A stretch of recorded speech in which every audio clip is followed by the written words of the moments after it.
Welcome along to another edition of the West Cork League podcast with me, your host, Ger McCarthy. You can follow me on Twitter at GerMcCarthy74. Delighted to be joined again by the PRO of the West Cork League, Mike Helen. Mike, how are things? Very good, Ger. Thanks. Another good weekend in the West Cork League, so we're looking forward to discuss it now. Yeah, that's putting it mildly. Plenty of goals and lots of action, despite the fact that there was no Premier Division involvement this past weekend. We had a huge amount of games and a huge amount of goals. We're going to start our roundup from last Saturday, the 9th of November, with the Under-19s West Cork League, and 3 matches completed there. Riverside defeating Drina 3-2. Bay Rovers going down 6-1 at home to Dunmanway Town, and Toher picking up another win 3-2 at home to Castleack. That top game there, though, the Riverside Athletic and Drina Rangers game, good start, or a good result for Riverside, I should say. Sorry, having lost a couple of games. Yeah, great result for Riverside, and a badly needed result as well. I think we spoke about this one being a cracker and turned out to be a great game. 5 goals. Arno Driscoll, the hitman for Riverside, getting 2, and Paul Hartnett and Robbie McQueen and Mark Race on the score sheet again. A vital victory for Riverside, and they really needed that one. They're joint top now with Drina. They've got the game in hand over them, but very, very important win, and fair play to Riverside. Yeah, Drina's first loss as well at Under-19. I'd seen them a couple of weeks ago against Castleack, and they were very, very impressive. So Riverside doing very well to take 3 points off what is a very balanced and a very, very strong Drina Rangers team. Dunmanway Town going to Kill and putting 6 goals past what aren't a bad Bay Rovers team at all. That's a good sign for the Mona club, Mike. Yeah, brilliant win away. Kill is a tough place to play. It's never easy there, so to get 6 goals away, it's a big statement for Dunmanway. In the Under-19 league, they've got Alan Crowley on a hat-trick, Arno Dunn, Cathal Duggan and David O'Regan, with Michael O'Shea scoring for Bay Rovers. I suppose on the Bay Rovers side of things, they're finding it hard to hit the net at the early stages, but it's early, and I'm sure they'll get registered their first 3 points soon enough. But a big win for Dunmanway Town, and it just shows that Dunmanway they're aiming high in the Under-19 this year. Yeah, they should go quite well. As you said, Alan Crowley, they're a very good striker, picking up a hat-trick, and they've got like Cathal Duggan, as you said, strong squad there as well. And if you're scoring 6 goals away from home, you're not doing too badly wrong. That final result, though, Toher Celtic, who are a very, very good team, also saw them a couple of weeks ago and will be in the mix for this year's Under-19 league title. Pushed all the way, and I'm delighted to say, by a Castleack, an improving Castleack team, 3-2, and Toher happy to get away with 3 points there, Mike. Yeah, and it just shows the progress that Castleack are making. Toher Celtic's very, very tough venue to go and play in. So, look, they put up the Toher Celtic. Many thought the Toher Celtic would win it easily, but you get nothing easy with Castleack. Alan Brickley there, super player for Toher Celtic. He got on the score sheet with Peter Collins and Dylan O'Callaghan, Matthew Craig and Ross Power for Castleack. But Toher Celtic are many favourites to win the league. They've got 2 out of 2. It's a great start for them. They'll be hard beaten. We'll speak about next week, Ger, but it's going to be very, very interesting to see how they get on with Bunratty next season or next week. Yeah, indeed. Bunratty have only played once, and they've obviously won. They won 6-4 in their opening game, but after this past weekend's results, 4 teams on 6 points at the top of the Under-19 West Cork League. Drina Rangers, Dunmanway Town, Toher Celtic and Riverside. Bunratty are on 3, even though they've only played once. Artfield have played twice, they're on 3 points, and Bay Rovers and Castleack still looking to pick up their first win, but improved performances suggest that won't be too far away. We move from one league to another, but it's still a Drina Rangers and 2 Drina Rangers teams on top. The Lakehouse Beauty Rooms Sevens West Cork Women's League results from this past weekend. Beara AFC 1, Inter Kinmare 1, Drina Rangers 9, Ulta Celtic 0, Beara Women's FC 0, Bantry Bay Rovers Women's 3, and Drina AFC Women's 5, Dunmanway Town Women's 0. And those results have got the 2 Drina Rangers teams, the Drina Women's and the AFC teams, on maximum points at the top of the table. A fantastic sign for the Cannon Crawley Park Club, Mike, that both their teams pick up good wins this past weekend. Yeah, and very comprehensive wins as well. Yeah, if you look at the Drina Women's FC team, the 9-0 overall to Celtic. Katrina Maloney getting 5, Caroline Bottomer with 2, Elvin Bennett and Sarah Collins on the score sheet. With the AFC team, that's a huge win over Dunmanway Town. Massive 5-0 win. And, Daniel Carroll with 2, Rachel O'Donovan, Bear Beamish. It's super stuff going on inside in Drina there. They're addicted to winning by the looks of it. But I suppose if we talk about the Beara and Inter-Kinmare team, our game last weekend, we said that would be a close game, and it proved there was Marie Toomey scoring for Beara and Crystal Campbell for Kinmare, which was a brilliant result for the Drina women's team, to be honest, because it kind of gives them a little bit of a springboard now, but it's early days. But a great start for both Drina teams. Yeah, Inter-Kinmare, the defending League and Cup champions, obviously. And although they didn't pick up the win, they're still only 2 points behind. But as you said, any bit of momentum that you can gain at Inter-Kinmare's expense, even at this early stage of the season, is important. And that other game, Bantry Bay Women's as well, winning 3-0 over the other Beara team, Corny McCarthy getting a hat-trick. Great to see the Kilkenny club pushing on in the Women's Sevens League as well. Yeah, it's brilliant. Yeah, it's a great result for them, and they're really enjoying their soccer at the moment. I was talking to a lot of locals around there last weekend, and they're delighted with the soccer over there at the moment. So it's just great advertisement over in that direction there for women's soccer, and it shows in the result there. 3-0 was a great win for them, and it'll be very interesting to see how they get on next week. But super start for Bantry. Indeed it was. We're going to keep a close eye on that Women's Sevens League. It's going from strength to strength already with 2 weeks in, loads of goals, loads of action, and probably a few twists and turns before the championship and league title is decided. Now we move on to the O'Brien Water Services Championship, probably our favourite moment of the podcast each week for myself and Mike, because so much is happening, and last weekend didn't disappoint once again. The results from Sunday the 10th of November, Baltimore 3, Castletown Celtic 2, Salan 5, Drina Rangers beat 2, Outa Celtic 1, Mizzen AFC 2, and Riverside Athletic 2, Castellac 2, and I know Spartak, I forgot a very, very important one, Spartak Moscow, the leaders, beating Dunmanway Town B 3-0 in Mona, and we need to start there, Mike, because that result has put some daylight between Spartak Moscow and their title challengers. Yeah, and I suppose, look, for any team to go to Dunmanway, I'd say the A or the B team and come out with a 3-0 win. It's a very comprehensive win. It shows that, what Spartak are made of. We keep talking about these guys. They're a powerhouse in the championship. They will be in the Premier Division next season without a doubt, and they're going to be a handful for any club. But a super win, and it drives them on even more now. And it'll be interesting to see when the league splits up in the top six to see how many more points they can take off teams.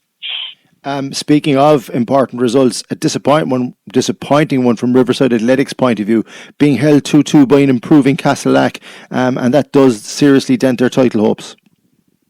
It does. It dents their title hopes. Now, the fixture was changed back to Castellac, so I suppose Castellac would have had a small bit of an upper hand there, but with their manager Chris O'Donoghue getting on the score sheet, he's doing great work in Castellac. He was an ex-Riverside player.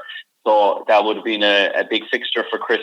And with Dave Curtin and Jake Draper on the Riverside scoring, it was not a great result for them. As you said, it has dented their hopes of challenging for the title, but they're going to still be very positive. I think Riverside will have to fend off. I will talk about Mizzen now in a minute, but they'll have to fizz off, watch the challenge of Mizzen in the next week or so, and if they can get promoted to the Premier Division, it's an absolute brilliant start for Riverside, as they only came back into the league this season. So look, if they can get into the Premier Division this season's unbelievable start for Riverside. Yeah, I mean, that, as I said, that's a setback. They've drawn 3 games, but they're still well in the hunt and more than capable of pushing Spartak between here and the end of the season. But that win for Salan, that 5-2 win at home, has pushed them within a point of Riverside. And Mizzen, as you mentioned there, big win for them as well last weekend. Plus now they have a game in hand, and should they win that game in hand, they'll be up into second. Yeah, we spoke about Mizzen there for a couple of weeks, saying that they were probably the dark horses coming in, especially when they're finished their GA. Now they're going to be hard stopped. I think all the Celtic were 1-0 up into the late stages of the second half, with Chris Kennedy apparently scored an absolute screamer of a volley, and then Patrick Scully then got the winner in injury time. So it was a good win away at Alta. They dug deep, and that shows a good bit of character from Mizzen, and it kind of shows what they're aiming for. Speaking to their captain, manager Daniel Callan yesterday, and he was saying that their aims are to go up to the Premier Division, and they're going to drive hard now. Yeah, that's exactly the attitude that you need. And another club that's sneaking up that table, Baltimore, pushed all the way by Castletown Celtic, 3-2 winning at home. But there's a club, Mike, and a set of players that if they had their best players out every week and they were committed to it, Baltimore would more than hold their own in that Premier Division. Oh yeah, 100%. Yeah, Baltimore are always a tough side. You just don't know what you're going to get with them. But as you said, when they have their full strength team and when they have the likes of Doyle and Rovers boys there, we see Stephen Leonard was on the score sheet there now. I don't know. I think that might be his first game or second game back with the Crabs. He's an unbelievable soccer player. He could be one of the best strikers in both divisions in the junior stage. So when they have their full team out there, they're a handful. And in the last couple of seasons, we've seen that in the Beamish Cup runs as well. They've been pushing big teams, getting to the quarter-final stages in the last couple of years as well. So yeah, look, if the Crabs can get into the top six and push for the third and fourth playoff, they'll hold their own against any team. Indeed they will, and those results this past weekend mean that Spartak Moscow sit top of the table on 22 points, 4 clear of second place, Riverside on 18. Then you have Mizzen and Salan on 17 points each, but Mizzen have a game in hand on the top two. Kilbrittain didn't play last weekend, but they are still there on 15 points, and they also will be there in the shake-up. And Baltimore up into the top 6, courtesy of that victory over Castletown Celtic. The bottom half of the table sees Drina Rangers B and Skibbereen separated by a point, and just ahead of the Manway Town B and Castletown Celtic, both on 9 points. And you also then, at the bottom of the table, have an improving Castleac and Ulta Celtic, who may not... will be, I suppose, to be fair to them, they'll be putting all their focus on the second division title when it comes around and when the division splits up. So even though they're not doing too well at the moment, there's still plenty to play for between now and the end of the season. We also have to mention, unfortunately, Dunmanway Town's I say unfortunately, their unfortunate defeat in the FAI Junior Cup 4th round, Mike. Fantastic run to get that far.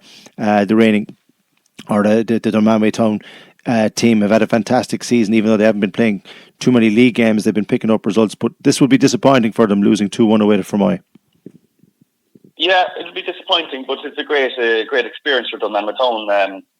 They've done extremely well in the cup competitions this year, and I think those kind of experiences going up to Fermoy now, playing a team like Fermoy will only make Dunmanway stronger. And John and the lads in Dunmanway, they know that. I know, unfortunately, they lost 2-1, but you know what? They had a massive run, and they're in another cup next week. And look, they are doing very well for the West Cork League teams in these cup competitions, and hopefully they'll pick up another win next week.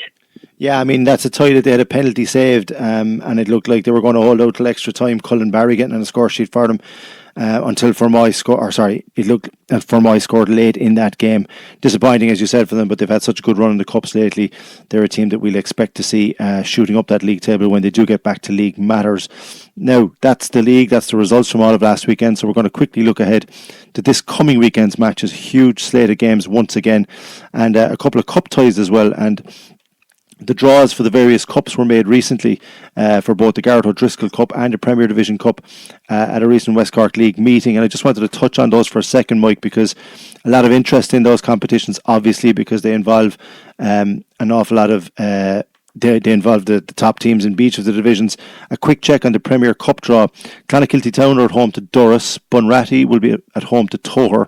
Ballydehob have home advantage over Lyre, and then the big one, Dunmanway Town and Drina meeting in Mona in the quarter-finals. I presume the Dunmanway Drina one is the one that catches your eye.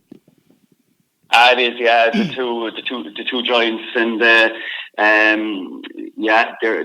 a serious draw in the quarter-final. But I suppose, like, if we look at the Garrett O'Driscoll Cup, I think it's a great move from our fixture secretary this year to bring forward the Garrett O'Driscoll Cup. Usually this cup is played towards the end of the season where the league games are finished, and a lot of teams' motivations mightn't be there, but this is a great cup. We won it ourselves in Ballydehob last season, and it's a great cup to win.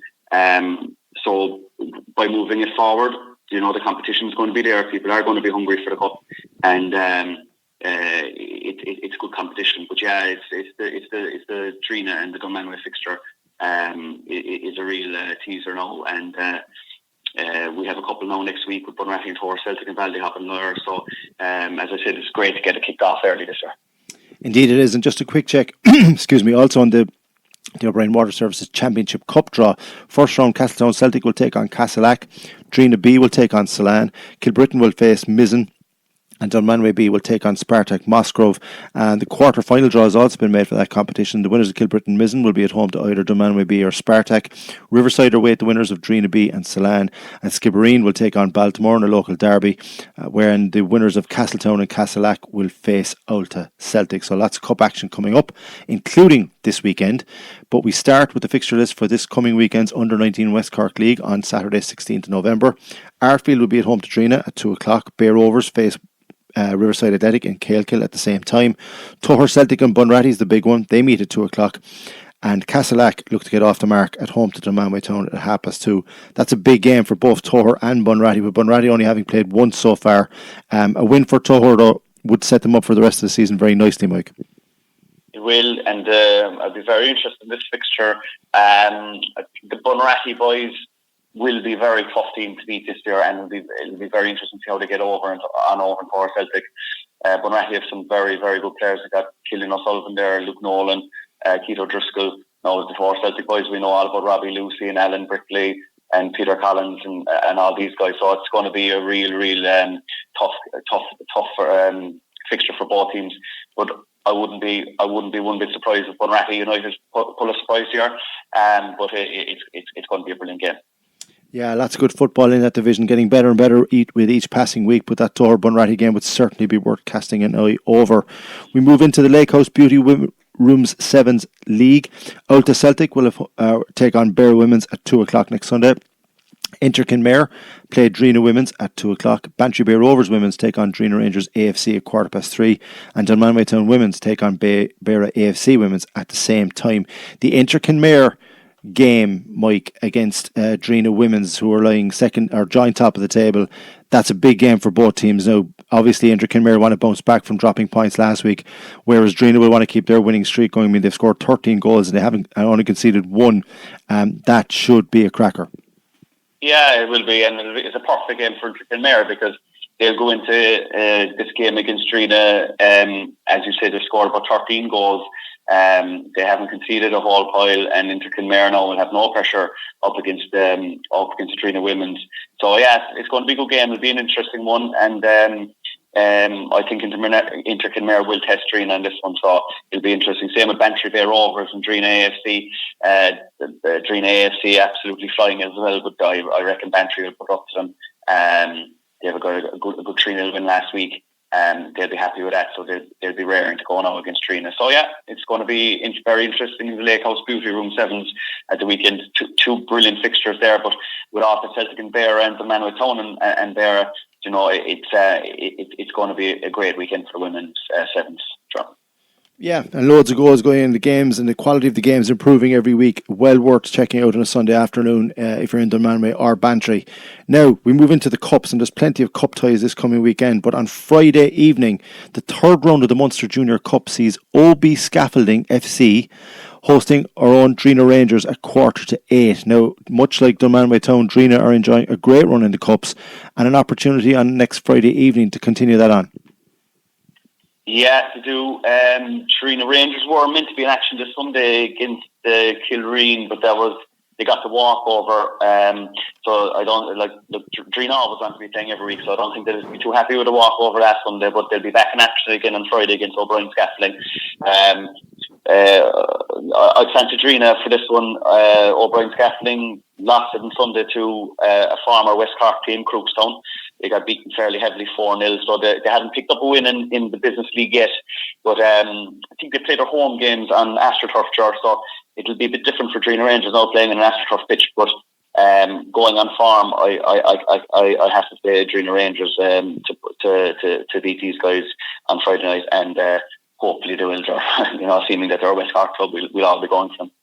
Yeah, you want to see the West Cork clubs doing well, as we did with Dunmanway, and Dunmanway have an opportunity now to bounce back from the FAI Junior Cup defeat on Sunday when they are in the quarter-finals of the Keane Jewellers League Championship Trophy, where they travel to Rathkeale with a 2 o'clock kick-off, and a quick opportunity again for Dunmanway, as I said, and John Buckley's team to bounce back, Mike. Yeah, a big. This is a Rathkeale team playing in the Desmond League. Don't know a whole pile about them. I just checked up the league there before we went on air. They've played 3, won 1. They've drawn 2. They've scored 7, and they've conceded 3. They look to be a tough enough outfit. But Dunmanway now will be hoping to bounce back from Fermoy, and you'll get nothing easy with John Buckley's team. And hopefully now they'll go up to Limerick and they'll fly the flag for the West Cork sides, and hopefully they'll get a win. Yeah, both Dunmanway and Adrina have been on the road quite a bit this year for the various cups, so being on the road again shouldn't unduly worry Dunmanway. Any concerns, Mike, though, that all these cup matches and the fact that there's such a backlog of games for Dunmanway to catch up on, it's going to catch them out in the league? I wouldn't say so. No, they're used to playing big games. They know they have a lot of league games to play in the Premier Division, but I don't think it'll be a concern to Dunmanway or John Buckley. They'll get on with business.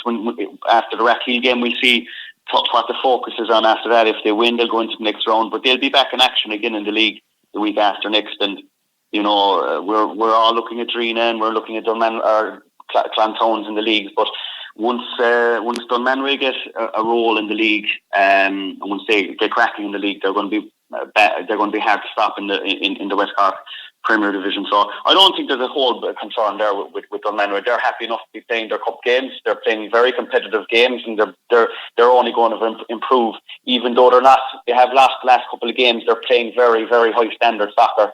They're playing very, very tough teams. So look, they're learning and they're getting better regardless of the results. So I think Dunmanway won't be worrying a whole pile about the backlog. They'll keep driving on. They'll be there at the end of the season. Fair point. And just mentioning teams at the top of the West Cork League, Clonakilty Town are in Munster Junior Cup third round action. They have a difficult one away to Lakewood Athletic at 2 o'clock on Sunday. Yeah, it's great to see Clontown in the Munster Junior Cup, in fairness. As you know, we all know John Mousey Lee. He's doing a pile of work in that club for years and years and years. So it's great to see them playing in the Munster Junior Cup away to Lakewood. Lakewood in the Munster Senior League Junior 2. They're not going bad, actually. They're in third position. They played 7. They've won 4, and they're scoring a lot of goals. They're also conceding goals. They've scored 15 and they've conceded 11. So they are vulnerable at the back. And Clontown have the full squad out and they've got their full attacking suite there, they'll make a lot of trouble for Lakewood. I don't know a whole pile about Lakewood, but if John has his full Clontown team, I wouldn't rule him out. And same as Dreen and Dunmanway, we wish all the best to Clontown and hope they get the win in the Munster Junior Cup. Yeah, indeed we do. Hopefully we'll have 3 victories to talk about next week. And again, all these victories are further elevate the profile of the West Cork League, and 3 of the best teams in that league in cup action away from home. So the best of luck to them. We finish up this week's podcast with 3 more ties. One in the Parkway Maybury Cup, the quarter-finals of that trophy. Ulta Celtic with a chance to forget their championship woes, but they've got a tough one at home to Salan on Sunday morning at 11 o'clock. Yeah, tough game for Alta, but it's also a tough game for Salan. 11 o'clock in the morning down in Alta Celtic. It's a nice break for Alta from the league. It's kind of a new start for them in a quarter final. Great chance to get into a semi final of a very, very good cup competition. The Doris won last season. They've got a tough time against Salan. Salan, good win against Trina B in 5-2. They're bringing a bit of momentum, so it's a tough fixture. But whoever wins, Alta Salan, it's a great start for them to get into a semi-final of a very, very good competitive cup. So whoever wins, they're into semi-final, and it's a great start for their cup competition. Yes, indeed it is. And we've 2 two Gareth O'Driscoll Cup quarter-finals as well. Bunratty at home to Toher Celtic at 11 o'clock on Sunday, and Ballyhob taking on Loyer Rovers. That's also at 11 o'clock. But there are four very, very important O'Brien Water Services Championship ties or league games on this Sunday as well. Castleac take on Skibbereen at 2:30. Mona is the venue for Demanway Town B, and Baltimore, that's at 2:30 as well. Kilbrittain Rovers back in action, and what a game that will be at home to fellow promotion chasing Mizzen AFC, when Riverside look to get back to winning ways, but what a tough one they've got. First and second in Carby Park at 2:30 next Sunday, Riverside Athletic and Spartak Musgrove. And just that last game there, whatever about the other three and the importance of them, Mike, that last one really is going to be a cracker. Yeah, that one's a big one. It's the top two going at it. Spartak want to keep their momentum going. They'll want to make sure that they're going out on top, and Riverside Athletic need to get back to winning ways. Riverside really need to get a win here. Can they do it? I wouldn't rule it out. They've had some very good results at home in the Carby Park. Spartak are a tough outfit, but I wouldn't rule out Riverside Athletic at all. Just about the fixture above it, Kilbrittain and Mizzen is a key fixture for me. Tough fixture for Mizzen, but Mizzen know damn well that they have to beat Kilbrittain if they want to go up to Premier Division next season. So I reckon that one in Kilbrittain will be an absolute cracker as well. For me, if Mizzen beat Kilbrittain away, I can't see him not going up. But it'll completely depend on how Riverside get on against Spartak. Yeah, loads to look forward to there this coming weekend, not just in the Lake House Beauty Room Sevens or the under-19 leagues, but also in the O'Brien Water Services Championship, as we've just outlined there, as well as all those cup ties. That's about it for this week's podcast. Just to remind you that you can follow the West Cork League on social media on the West Cork League's Facebook page. They're on Twitter at West Cork League. You can also follow the West Cork League each week in the newspapers, the Echo and the Southern Star, both printing match reports, roundups and previews each week as well. Keep an eye out for those. And if you're a fan of the podcast, and we hope that you are, you can find us on Spotify by searching for West Cork League Podcast. We're also on Podbean. And don't forget the West Cork League's official YouTube page. Just search for West Cork League, where you can get also get the podcast and lots of video clips from the start of the season. And every single day of the week, the westcorkleague.com website will give you all the information, league tables, results and upcoming fixtures. It's been another packed show, a packed weekend, and God knows how we're going to cover everything in a half an hour for next week's show, but that's for next week to worry about. Big thanks as always to Mike. Mike, thanks very much for all your help. Thanks, Sharon. Just before we go, with such a big suite of fixtures every week, it's very important that we try to get everyone out to look at these games, especially the under-19s and the women. As we said before, they're free entry and some great talent on show. So try to get out and support the under-19s and the women as much as we can, and we'll promote the game. We've loads of listeners outside of the country. We've lads in Vancouver, in Boston and Sydney listening every week to see how their teams are getting on. So make sure to try to get out and support the teams moving forward. So, yeah, that's all from me, John. Yeah, frightening when you say that actually the people outside of West Cork are actually listening to the podcast, but you're right, because we can see the details now of the people all over the globe, former players and people from West Cork who've moved on, living in different corners of the globe. Hello to all of you and thank you for your continued support. And don't forget, we'll be back next week with another podcast chock full of all the results, scores, league tables and updates, and we'll talk to you then.